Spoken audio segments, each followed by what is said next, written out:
Daniel's Story, Chapter 7, Part B. I grinned at her. Why don't you? She looked miserable. He's so much bigger than I am. Would you like me to do it?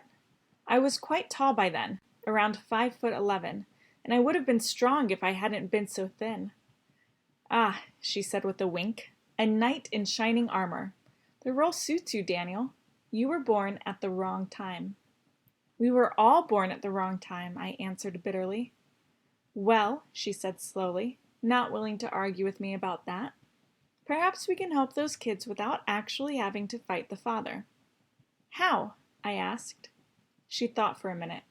She looked beautiful when she was thinking. I wanted to take her in my arms and kiss her. We rarely got a chance to kiss, though. We were never alone. When there are 3, 4, 5 people in a room, where can you find privacy? You can't. Sometimes we could stand in the hallway of her apartment and steal a kiss if no one was coming or going. Still, I was thankful that we had each other. I couldn't believe it when I realized that she liked me too. She had made it quite obvious. One night, after I walked her home, she threw her arms around me and kissed me.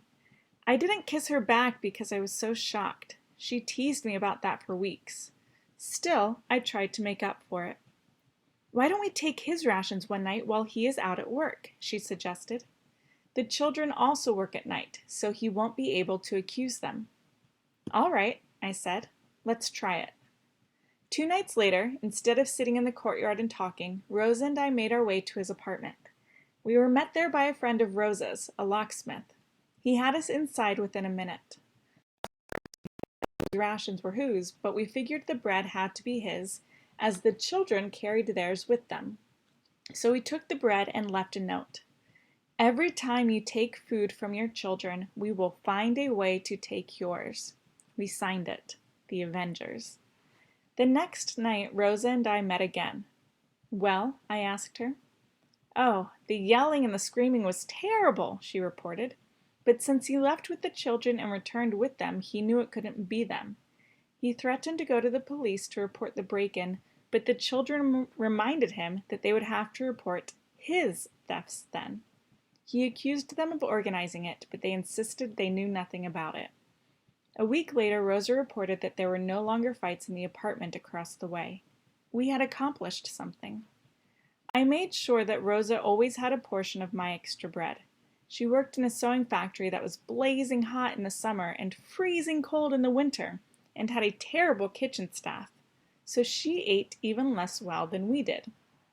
It was that summer of 1943 that Mother began to get ill. It was nothing specific, just one cold or flu or fever after another. She was simply run down. Still, she knew she couldn't miss work.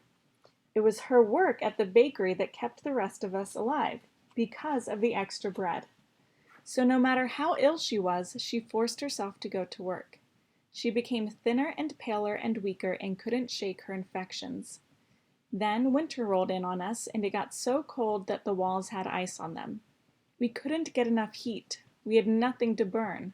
I started to scavenge. I would go out into empty lots with the other children and try to find old rags, anything that would help the fire burn longer. And then I found a gold mine. Friedrich told me that the apartment beside his had been quiet for some time. We decided to see if everything was all right. A middle-aged man lived alone there then. His wife had died a few months earlier. His children had been taken on one of the transports. No one answered when we knocked. We tried the door and found it unlocked. We went in and found the poor man lying under his thin blanket, frozen to death. I had seen so much death by then, bodies frozen on the street as I walked to work, corpses being loaded into carts to be taken away, that this sight didn't even shock me. In fact, what upset me was that I wasn't shocked. Death was familiar now. Too familiar. Do you want to tell the authorities? Friedrich asked. Or shall I? Neither of us will, I answered. Not yet. Friedrich looked at me in surprise. Why? Look around you, Friedrich. What do you see? Friedrich looked around. Things. What things? A table, a bed, a chest of drawers. And what are those things made of? His eyes lit up. Wood! We're going to take them apart piece by piece. You'll take half for your apartment, I'll take half for mine. Mother will die if she has to live in this freezing cold for even one more week. We must do it. Friedrich didn't object.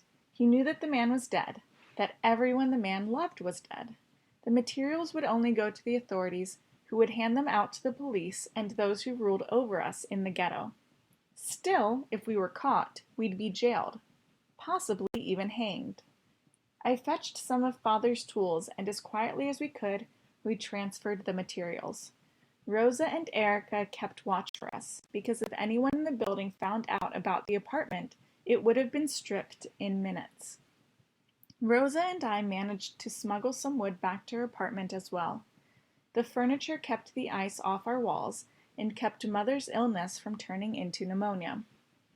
Food supplies became even worse that winter. Vegetables became scarce, and on some days we had only bread and soup with a few turnips in it.